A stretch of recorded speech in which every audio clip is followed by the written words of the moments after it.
my name is Maliha and I got 10 grade 9s in my GCSEs, including in GCSE history, and today I'm going to give you my advice on how you can maximise your grade ahead of the history paper that is around the corner now. I just want to say that the exam board that I did for history was EduCast, so a lot of my advice may be a bit more tailored towards the EduCast exam board, but the exam boards are very similar, so the advice that I give should apply to the other exam boards as well, but just bear that in mind. This video is going to be split up into two parts, so first the revision and then secondly the timing techniques for the actual exam, because the history exam is very time pressured. I just want to say as well, make sure you stick around to the end of this video because I'm going to be sharing an exciting opportunity that I don't want you guys to miss out on. Okay, so first with regards to revision, what I'd recommend you do is you need to get all the key facts and the key concepts and all the key stuff in history into your head, because you need as much content knowledge as possible, and there is a lot of content to cover in history. So what I'd recommend you do is get any kind of resource, a textbook, a knowledge organizer, have it open and just mind map everything, every topic within history that is going to come up in your first paper. If you can get those big A3 sheets of paper and just do massive mind maps on there,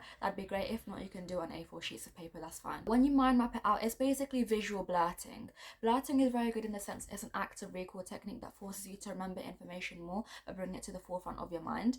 But mind mapping allows you to visualize everything, and with history there's a lot of interconnecting events, so you need to connect them physically by writing it out in a mind map so you can see the connections in your head better, so you can see how one thing led to another.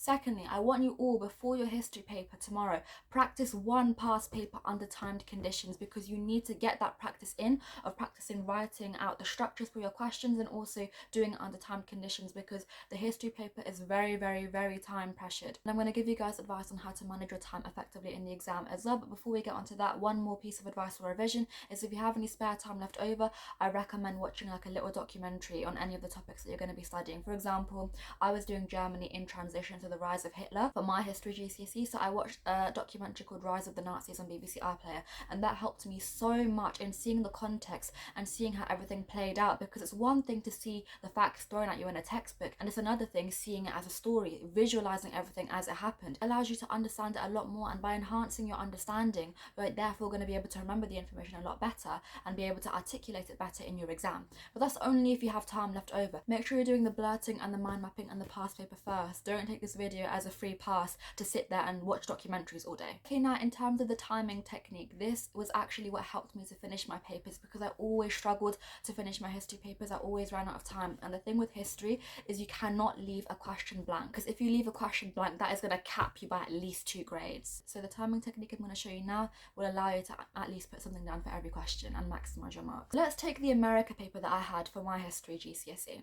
The America paper was 45 minutes. The time has increased a bit now, but when I was doing my GCSEs, it was only 45 minutes long. There was 5 essays that you had to write within that paper. So I take 45, the amount of minutes, divided by the number of questions. 45 divided by 5 is 9 minutes. So I had 9 minutes on every question. I would start at the back and go back to front. So with question 5, I'd watch the clock. I'd spend 9 minutes exactly on question 5. As soon as the 9 minutes is up, it doesn't matter how much I've written within question 5. If I haven't finished it, even if I've written only half of it, I'd be strict with myself when I go to the next question. Question 4, spend another 9 minutes on it. Then even if I haven't finished, after 9 minutes, go to the next question. Question 3, then question 2, then question 1. When you get to question 2 and 1, those questions are shorter, so you probably won't be spending the full 9 minutes on it. So let's say in question 2 you spend 5 minutes on it and then you finish it. You use that remaining 4 minutes to go back to question 5 or 4 and finish those off. Then question 1, similarly, question 1 is very short. Out of the 9 minutes, you might only spend around 3 minutes on question 1. The remaining 6 minutes, use that to go back to question 5, 4 and 3 and finish those off. And by doing that timing technique, you're making yourself put something down for every question, so you don't leave a single question blank, and you are far more likely to finish the paper because you're effectively utilizing every minute of your time.